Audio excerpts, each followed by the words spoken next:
Hey, this is Katy Jeter with the Public Affairs Program here on KNDY. This week I talked with Derek DeBoer, a tree board member in Blue Rapids.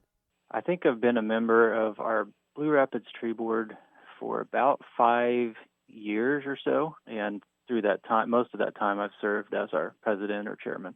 Derek tells me how the Arboretum came about in Blue Rapids. It's kind of a fun story. So I have a good friend in Marysville, actually, William Nelson, and he served on your tree board there for a number of years, and he invited me to be up at one of their tree board meetings years ago. And then after that, we got to talking about trees, of course, and he tossed out he'd always thought an arboretum in the area would be fun, and so then when I had the opportunity to serve on our tree board, that idea stuck with me, and I started looking at all of the mature trees we have in the city of Blue Rapids in our parks and open areas.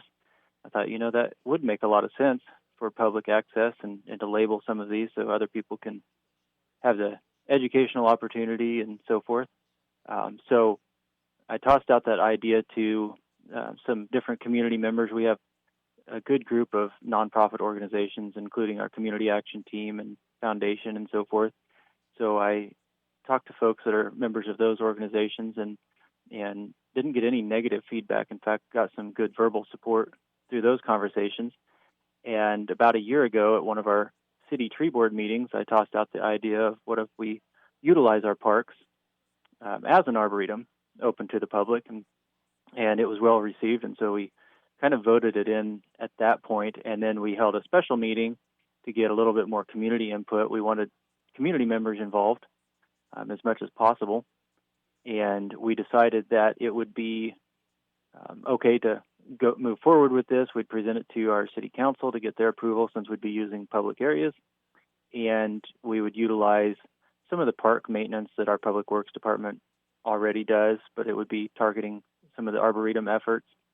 And then we decided that we would like to fund it through nonprofit or private donations rather than utilizing city funds. We already have funds kind of earmarked or dedicated to park maintenance, and that would be somewhat available to the trees, but we really wanted this to be somewhat of a separate operation, and so we set up a fund through the Greater Manhattan Community Foundation, and that is what we're using to fund strictly the arboretum efforts, so the different signage and so forth, and some of the tree plantings that we've done has been funded from those nonprofit groups, their donations, and then private donations as well.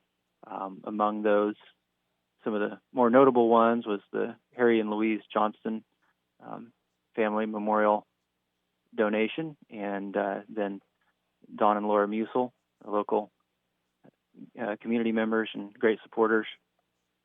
They also were in good support. So that let us really hit the ground running, and a lot of our area communities do our match day fundraising of some sort, and ours falls in September is our fundraising effort. And along with that, we get the opportunity to receive a match from the Patterson Family Foundation for the funds we receive through donations. And so that was also a great help kind of in our inaugural fundraising event last September. So it all kind of came together fairly quickly, but it let us kind of hit the ground running and make some progress right away.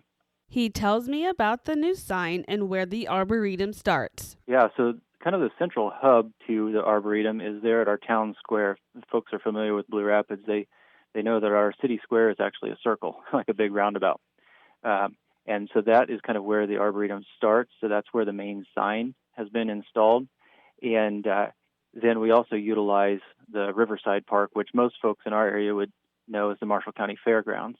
So it's kind of spread throughout town at this point, but that's okay. We're not such a big town that it's not a difficult walk even from one area to the other. So that's kind of nice. And if you don't want to walk, you can even drive. There's plenty of parking in both areas to kind of explore town and make your way through the park. And we have plans to expand in both areas.